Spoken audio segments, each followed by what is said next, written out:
today we are going to make a scrambled egg, a regular scrambled egg. Now usually when I teach this in class I don't show you how to put cheese and milk in it, but we are making breakfast for my daughter this morning, so we're gonna put the works in this. So I'm gonna start out by cracking a store-bought egg into my bowl. And then I'm also gonna crack a Jennifer egg. This is a fresh egg from a hen in my backyard. Oh boy, I don't know if you can see this from the camera. Look at that. Well, first of all, difference in color. Sometimes the Jennifer egg is like orange in color. The other thing I want to point out is look at that germinal disc. You can see a germinal disc on this egg and the store-bought egg right there. But it's way more prominent on the Jennifer egg. So we're gonna whisk it up.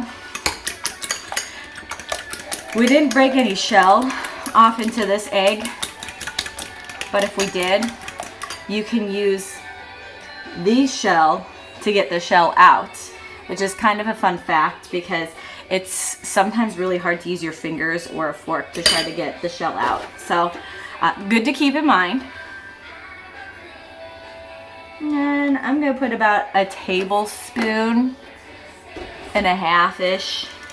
I know I didn't measure this out, but you probably would want to measure it out, especially if you've never made an egg before and you want to add milk to it. The reason I add milk to my eggs for Faye is because she had a terrible dairy allergy, and that was a good way to get some dairy into her system.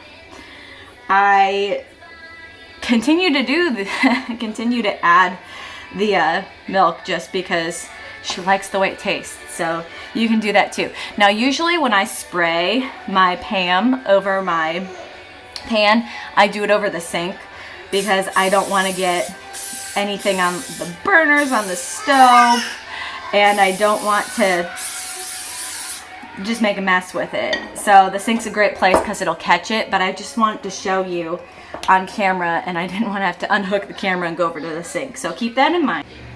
We're gonna preheat the pan just a little bit.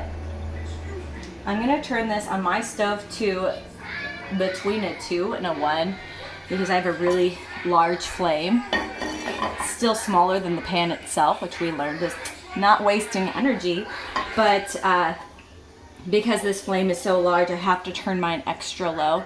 Now, if you're using a really small flame, then you might have to have something a little bit bigger, you know, about that size. So keep that in mind. If your butter starts to turn brown, that means it's burning. And see, I only preheated the pan for really only a few seconds, so you don't have to preheat it forever. If you preheat it for too long and you do it too high, the moment you add the egg to the pan, it's gonna start burning.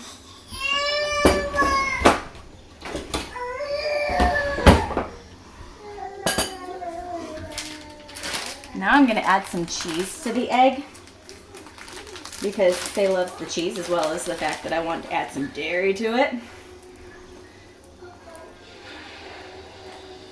I like my cheese to get melted into the egg itself. And then I use my rubber scraper to kind of just push it down. I'm going to turn the flame all the way down to low so that it's not cooking the egg too fast, because again, if there's any kind of browning on the egg, that means it's burnt. Brown means burnt. So I'm just going to kind of move it around a little bit. If you move it around too much, it breaks it up into really small curds. So you want to move it around because you want the egg to cook, but you don't want to break it up into really small curds.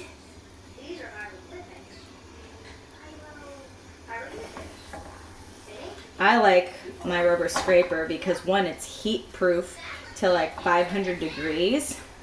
And two, the nice thing about it is it's very, very flexible. So here I'm getting underneath my egg and able to flip it all around without chopping it up into little pieces.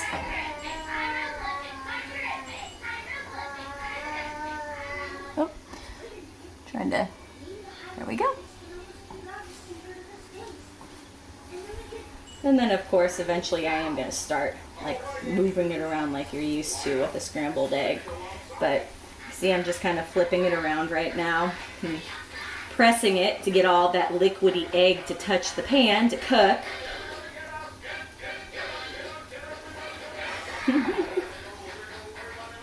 So notice we still have some pretty large curds here. This is good. This is the way scrambled eggs should be. So now I'm going to kind of break it up. And for Faye, I'll break it up a little bit more than I would break it up for myself or an adult. Because obviously being only 15 months old, she's going to have things cut up for her. So now I'm going to turn off the heat and I'm going to season my egg. The reason I turned off the heat is because the pan is still hot enough to cook the egg, and I can tell that the egg is basically cooked.